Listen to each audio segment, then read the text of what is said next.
नमस्कार। शाहरुख खान के बेटे आर्यन खान को आज बेल मिली नहीं तो पाकिस्तानी जर्नलिस्ट जो है वो इमीडिएटली फायर में आ गए कि ये मुसलमान है, इसलिए मोदी सरकार में परेशान किया जा रहा है और असली निशाना तो शाहरुख खान है। शाहरुख खान के खिलाफ बहुत दिन से काम हो रहा था। मोदी सरकार का एजेंडा ही ये है कि वो मुसलमानों को परेशान करे। उन्होंने इतना सब कुछ बोला कि मैं खुद हैरान हो गया कि ये क्या बोल रहे हैं। एक बार देख लेते हैं।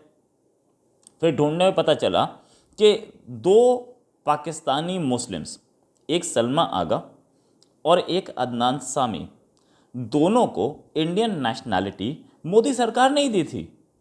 मोदी सरकार अगर मुसलमानों को परेशान कर रही होती तो क्यों वो देती इनको, पाकिस्तानी मुसलमानों को नेशनैलिटी क्यों देती। चलिए ठीक है, मैं कोई मोदी सरकार को डिफेंड नहीं कर रहा हूँ। मैं ये डिफेंड कर रहा हूँ कि इंडिया में जो एट्रॉसिटी बताई जा रही है उसकी रियलिटी क्या है। ये भी बोला गया कि बहुत एट्रॉसिटी होती है। आर्यन खान अगर अपना नाम हिंदू नाम रख लें और गंगा स्नान कर लें तो उनको बेल मिल जाएगी, मोदी दिलवा देगा। अरे भाई, मोदी जी कैसे दिलवा देंगे। हमारी कोर्ट है, ये कोर्ट चलती है और कोर्ट का डिसीजन अलग होता है। हमारे यहाँ पाकिस्तान की तरह नहीं है कि जुडिशरी में भी जो प्राइम मिनिस्टर बोले या जो आर्मी चीफ बोले वो करना पड़ जाए और जुडिशरी आर्मी चीफ और प्राइम मिनिस्टर के खिलाफ कोई एक्शन नहीं ले सकती। हमारा इंडिया है जिसने प्राइम मिनिस्टर को, इंदिरा गांधी जैसी प्राइम मिनिस्टर को, स्ट्रॉन्ग प्राइम मिनिस्टर को का इलेक्शन नल एंड वॉइड कर दिया था, निरस्त कर दिया था, खारिज कर दिया था। और इंदिरा गांधी जी को उसके बाद दोबारा इलेक्शन लड़ने की नौबत आ गई थी। खैर, ये भी बोला गया कि किसी हिंदू सुपरस्टार के बेटे को इतने दिन जेल में रख के देखा जाए। यार ये बात मैंने भी सोची कि यार हिंदू सुपरस्टार, असलियत तो ये है कि हिंदू सुपरस्टार का एक बेटा जो कि खुद सुपरस्टार संजय दत्त, वो तो जेल में इतना टाइम रहे। क्यों? और जेल में इतने टाइम रहने के बाद वो हिंदू सुपरस्टार के बेटे नहीं थे, वो यूनियन मिनिस्टर के बेटे थे, जेल थे ना। तो ये हमारी कोर्ट, हमारी जुडिशरी या हमारा प्रोसेस हिंदू मुस्लिम देखता ही नहीं है। वो तो जो जिसके ऊपर भी आरोप लगता है उसको पकड़ लेता है। तो इसमें ये कहाँ से आता है कि हिंदू मुस्लिम कह रहे हैं कि शाहरुख खान की कोई सुनवाई नहीं हो रही, तो और वो अपने अपने अपने बेटे से मिलने नहीं जा पा रहे, मिलने नहीं दिया जा रहा। इनफैक्ट उन लोगों की, उन पाकिस्तानी जर्नलिस्ट की बदकिस्मती कि उन्होंने ये जब शाहरुख खान मिलने गए हैं कल, उससे पहले बोल दिया। अगर वो थोड़े दिन और वेट कर लेते तो शायद ये सेंटेंस नहीं बोलते, क्योंकि उनका सेंटेंस झूठा हो जाता। शाहरुख खान अपनी मर्जी से नहीं जा रहे थे, मिलने का पूरा राइट था। उन्होंने ये भी बोला कि शाहरुख खान के बेटे को तो कोई इंसाफ कहीं मिलेगा ही नहीं। इनकी कोर्ट भी एंटी मुस्लिम है। सुप्रीम कोर्ट से इंसाफ मिलता है, हाई कोर्ट से भी मिलता है, लोअर कोर्ट से भी मिलता है। किसी किसी एक कोर्ट के, सुप्रीम कोर्ट वही कोर्ट है जो कि एक एक मुस्लिम के लिए रात में खुली थी, राइट, और वो भी मुंबई ब्लास्ट का एक्यूज, राइट। तो इसमें इसमें कोई वो नहीं है, सुप्रीम कोर्ट किसी किसी उसको देखते नहीं। इंडिया से कहाँ मुकाबला करता है पाकिस्तान अपना। उमर खालिद जो कि टुकड़े टुकड़े गैंग वाला आदमी है, उसको बेल मिली ना, किसने दी? लोअर कोर्ट ने दी। शाहरुख खान को खुद को अरेस्ट कर लिया गया था वो केरोसिन होर्डिंग वाले मामले में, और अरेस्ट करने के बाद बेल किसने दी? इंडियन कोर्ट ने दी। सलमान खान सलमान खान को 2 केसेस में बेल भी मिली और बरी भी हुए, किसने दी? इंडियन कोर्ट ने। सब मुसलमान थे, हिंदू तो थे नहीं।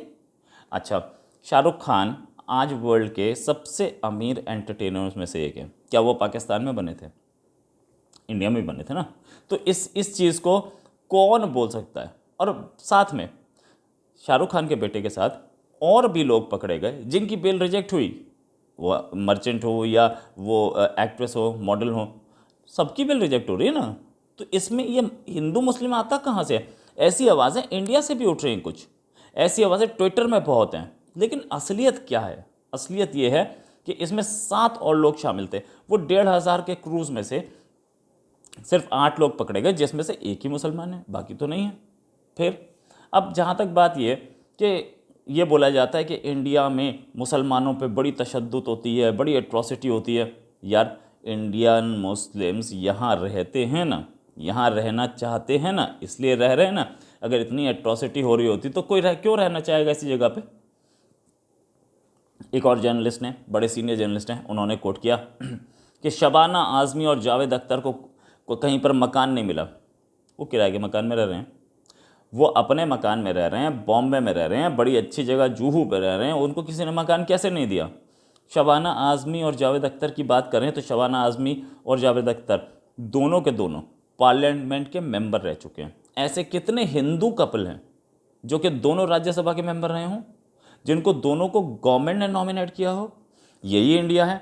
अब ये लोग कई बार बोलते हैं ये मोदी सरकार में एट्रॉसिटी हो रही है, तो भाई ये ही सर्टिफिकेट दे दो आप हमें कि मोदी सरकार में ही हो रही थी, इससे पहले मनमोहन सिंह गवर्नमेंट में नहीं हो रही थी, उससे पहले इंदिरा गांधी राजीव गांधी गवर्नमेंट में नहीं हो रही थी। ये भी देने के लिए कोई तैयार नहीं। ये तो हमें 1947 से बोल रहे हैं कि तुम्हारे यहाँ तो मुसलमानों पर एट्रॉसिटी होती है, तो आज कौन सी नई चीज़ आई। एक और चीज़ बोली जाती है कि ये जो मुस्लिम जो वो है एक्टर्स हैं ना, उनको सबको केसों में फंसा के साइड करके और हिंदूज को लाना चाह रहे हैं। अरे भाई बॉलीवुड है, बॉलीवुड में कंपटीशन होता है और आते हैं, हिंदूज भी हैं और मुस्लिम्स भी हैं। अगर ऐसा कुछ होता कि मुस्लिम्स को पसंद नहीं किया जाता यहाँ पे, तो ये लोग कभी सुपरस्टार बन ही नहीं पाते, राइट। अगर मुस्लिम्स के खिलाफ ऐसा माहौल होता, या तो आप ये बोल दीजिएगा मोदी के आने के बाद बना, तब भी मैं मान लूँ। आप तो शुरुआत से बोलते आए, तो शुरुआत से आज से थोड़े हैं। दिलीप कुमार, अजीत, और उस ज़माने से शुरू हुआ जो आज तक चल रहा है, कितने सारे जॉनी वॉकर, कितने सारे लोग तो सुपरस्टार्स हैं। ये AR रहमान, ये सब के सब इतने सारे लोग, और इतना उनको प्यार मिला, इतनी इज्जत मिली। भाई इंडिया में आप एक छोटा सा शार्ली हेब्डो मैं बताता हूँ, मोहम्मद साहब के कैरिकेचर्स बनाए गए, गलत था मैं मानता हूँ, लेकिन क्या हुआ वहाँ पे अंदर घुस के गोली मार दी गई। ऐसे ही यहाँ पर MF हुसैन साहब ने कुछ पेंटिंग्स बनाई जो कि हिंदुओं को पसंद नहीं आई, लेकिन क्या हुआ, एक पत्थर भी पड़ा क्या। तो इंडिया से टॉलरेंट कंट्री कहाँ है। इंडिया इतना टॉलरेंट कंट्री है, उसके बाद भी अगर ऐसी आवाज़ें उठे, इंडियन मुस्लिम को कोई प्रॉब्लम नहीं है, इंडियन मुस्लिम यहाँ रह रहा है, लेकिन ये पाकिस्तान से बार बार जो आवाज़ें उठ रही हैं उसमें प्रॉब्लम है। इंडियन मुस्लिम्स यहीं पर बोला जाता है बहुत तशद्दुद होती है, बहुत बहुत एट्रॉसिटी होती है। किसी इंडियन मुस्लिम ने पाकिस्तान के लिए जाने के लिए बोला आज तक, या क्योंकि वो लोग यहाँ खुश हैं इसीलिए ना। बल्कि पाकिस्तानी मुस्लिम्स इंडिया आ रहे हैं, अदनान सामी, सलमा आगा, वो आकर के यहाँ नेशनैलिटी ले रहे हैं, और किसी को प्रॉब्लम नहीं है। या किसी भी इंडियन मुस्लिम ने आज तक पाकिस्तान की नेशनैलिटी अप्लाई की हो तो ये मुझे बताएं। भाई ये बोला जाता है कि ये सलमा आगा वगैरह ये बड़े लोग हैं, भाई हमारे पास भी तो बड़े लोग हैं मुस्लिम्स, उन्होंने पाकिस्तान की अप्लाई की हो तो बताइए। अब जहाँ तक बात कि अगर ये एट्रॉसिटीज़ और डिस्क्रिमिनेशन यहाँ पे ये बड़े लोगों के खिलाफ नहीं होती, नॉर्मल पॉपुलेशन के खिलाफ होती है। आज़ादी के टाइम पे इंडिया में मुस्लिम्स 8% थे, 8%, और आज 15% है। ये सिर्फ पॉपुलेशन राइज ही नहीं है, ये पड़ोसी देशों से मुस्लिम्स का माइग्रेशन भी हुआ है इंडिया में, जो कि जिसको हम बोलते हैं कि बांग्लादेशी या पाकिस्तान से ही आने वाले या कहीं और किसी और कंट्री से रोहिंग्यास, वो भी आए हैं इंडिया में। अभी ये पिछले करीब 50 साल से हुआ है, 50-60 साल से हुआ है ये, राइट। और तो अगर वो आए हैं तो वही कंट्रीज़, पाकिस्तान और बांग्लादेश इस ज़माने में ईस्ट पाकिस्तान होता था, ये दोनों कंट्रीज़ बने किस लिए थे, मुसलमानों को एक सेफ कंट्री देने के लिए, मुसलमानों की हिफाजत के लिए। और जो कंट्री मुसलमान की हिफाजत के लिए बना, उस कंट्री से कोई आदमी इंडिया आए तो उस कंट्री का एग्जिस्टेंस किस बात पे है, किस लिए है, ये भी बोला जाता है। ये भी पाकिस्तानियों की तरफ से बोला जाता है कि इंडियन मुस्लिम्स इसलिए नहीं अपना कंट्री छोड़ के जाते क्योंकि जो आदमी जहाँ रह रहा है वो वहाँ रहना पसंद करता है, उसके सारे रिश्तेदार वहीं हैं, वो छोड़ के नहीं आता, तो इसलिए वो इंडियन मुस्लिम्स पाकिस्तान नहीं जाना चाहते। ये आर्ग्यूमेंट जो है बहुत अच्छा आर्ग्यूमेंट है, मैं मानता हूँ, लेकिन इस आर्ग्यूमेंट के साथ पाकिस्तान अपनी एग्जिस्टेंस पे ही सवालिया निशान उठा देता है। इनके जो बाबाए कौम कायदे आज़म मोहम्मद अली जिन्ना है, उनके रिश्तेदार कहाँ थे, वो तो इंडिया में थे, वो क्यों चले गए वहाँ पे पाकिस्तान। क्या वो कुर्सी के लिए गए थे, क्या वो गद्दी को पसंद कर रहे थे इसलिए गए थे। इस बात का जवाब कोई पाकिस्तानी नहीं दे पाएगा, न देना चाहता है, फिर उसके बाद वो दाएं बाएं बोलना शुरू कर देता है। अगर इतना होता है कि एट्रॉसिटी होती है, तो यहाँ पर हमारे इंडिया में मुस्लिम्स इतनी तरक्की क्यों कर रहे हैं, इतनी तरक्की कैसे, और पाकिस्तानी मुस्लिम्स यहाँ आकर के नेशनैलिटी क्यों ले रहे हैं। इतनी एट्रॉसिटी होती भाई। हमारे पास 4 मुस्लिम प्रेसिडेंट्स रहे हैं, 3 तो सबके निगाहों में हैं, एक चौथे एम हिदायतुल्ला जो कि एक्टिंग प्रेसिडेंट रहे। भाई हमारे इतने सारे यूनियन मिनिस्टर्स रहे, माइनॉरिटीज़ के लोग हमारे यहाँ प्राइम मिनिस्टर बने, ठीक है। मनमोहन सिंह जी को बता बोले, या राजीव गांधी ने खुद एक प्रेस कॉन्फ्रेंस में बोला था कि मैं पारसी हूँ, राइट। उसके बाद chief justice of India Altamash Kabir रहे, पहली महिला जो कि सुप्रीम कोर्ट की जज बनी उनका नाम था फातिमा बीबी। अगर ऐसा ही होता कि मुस्लिम्स को यहाँ पसंद नहीं किया जाता या कि उनकी तरक्की नहीं होने दी जाती या उनको हटाना चाहते हैं, जैसे कि उन्होंने बोला कि मुस्लिम के लिए बॉलीवुड में कोई काम नहीं है और मुस्लिम्स को हटाना चाहते हैं और हिंदू लाना चाहते हैं, तो हम फातिमा बीबी की जगह भी कोई हिंदू लेडी लगा सकते थे ना। लेकिन हमारे यहाँ क्योंकि मेरिट पे काम होता है इसलिए फातिमा बीबी बनी। लेफ्टिनेंट जनरल्स इतने सारे रहे, वो जमीलुद्दीन शाह साहब जो कि नसीरुद्दीन शाह साहब के भाई हैं, वो vice chief of army staff रहे, इलेक्शन कमिश्नर SY कुरैशी रहे, इतने सारे चीफ मिनिस्टर्स मुस्लिम्स रहे। अच्छा, जहाँ तक बात, चलिए पाकिस्तान में मुझे एक बता दें चीफ मिनिस्टर जो हिंदू रहा हो पाकिस्तान में, एक वो चीफ जस्टिस बता दें, एक भगवान दास बता सकते हैं, वो भी एक्टिंग थे, ठीक है। उसके ऊपर अजीम प्रेम जी हमारे यहाँ विप्रो चलाते हैं, वर्ल्ड के सबसे अमीर आदमियों में से एक हैं, मुसलमान हैं। पाकिस्तान में एक बता दें जो इतना अमीर आदमी हो, जो कि पाकिस्तान के रिचेस्ट आदमियों में से आते हैं।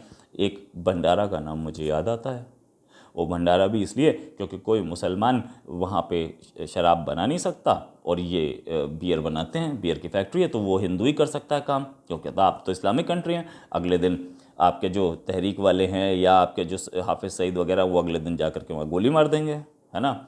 इसीलिए वहाँ तो बेचते भी है तो हिंदू को ही मिलती है और ठेका भी हिंदू के ही नाम पे होता है, भले ही मुसलमान चला रहा हो लेकिन वो कागज़ हिंदू के नाम पे आता है, राइट। MA यूसुफ अली जो कि लुलू ग्रुप के चीफ है, ये भी वर्ल्ड के सबसे अमीर आदमियों में से एक हैं, ये भी इंडियन हैं। सिप्ला इंडिया की सबसे बड़ी फार्मास्यूटिकल कंपनी, उसके चीफ मोहम्मद यूसुफ हमीद।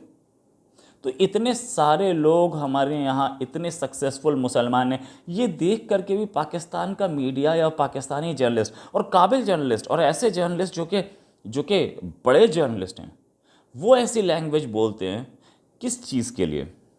ये सारे के सारे क्या ISI बैक्ड हैं?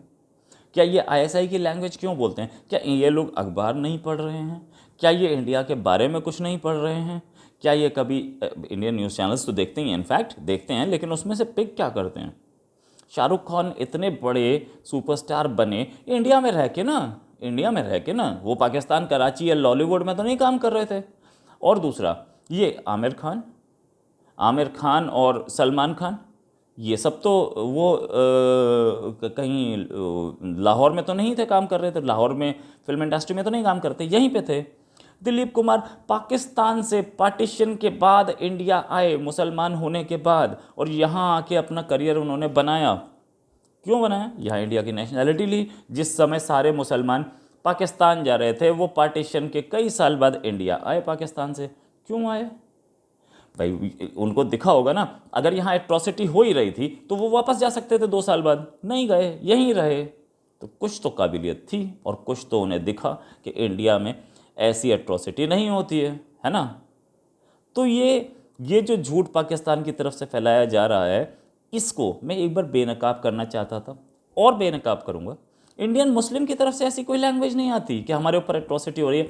ठीक है, दंगे होते हैं, क्यों, कौन से कंट्री में नहीं होते? आपके यहाँ खड़क में क्या मंदिर नहीं तोड़ा गया? तो इंडिया में भी गुस्से में तोड़े गए होंगे। मैं ये कहाँ डिनाई कर रहा हूँ कि दंगे नहीं हो रहे हैं इंडिया में, या इंडिया में कोई मस्जिद नहीं तोड़ी गई है या मंदिर नहीं तोड़ा गया है। जब 10 आदमी इकट्ठे होते हैं तो वो सैबोटेज कर सकते हैं। मंदिर भी तोड़े गए हैं इंडिया में, मस्जिद भी तोड़े गए हैं। लेकिन पाकिस्तान में थोड़ा उल्टा ही होता है। पाकिस्तान में तो आप एक गुरुद्वारे के बाहर नाम हटा देते हो, गुलाम मुस्तफ़ा रख देते हो, और सबसे बड़ा गुरुद्वारा भाई साहब। तो ऐसा तो कहीं नहीं होता। और पाकिस्तान के पास कुछ दिखाने के लिए नहीं है, तो अब वो शाहरुख खान ढूंढ लिया। और ये शाहरुख खान ढूंढा भी क्यों गया? एक जर्नलिस्ट ने तो बहुत बढ़िया बोला कि क्योंकि इंडिया की फोर्सेस चाइना से नहीं लड़ पा रही, इंडिया चाइना बॉर्डर पे, लाइन ऑफ एक्चुअल कंट्रोल पे, इसलिए वो खबर को पलटने के लिए, सबका ध्यान डाइवर्ट करने के लिए ये शाहरुख खान के बेटे को अरेस्ट कर लिया। अरे बहुत बढ़िया भाई, इससे बढ़िया एक्सप्लेनेशन तो आज तक मैंने देखा ही नहीं था और सुन भी नहीं सकता था, और मेरे व्यूअर्स में से भी किसी ने नहीं सुना होगा। भाई ये जो एक्सप्लेनेशंस हैं ये पाकिस्तान में झूठ चल सकते हैं, इंडिया में तो नहीं चल सकते। इसी के साथ एक और खबर के साथ फिर हाजिर होंगे। नमस्कार, जय हिंद।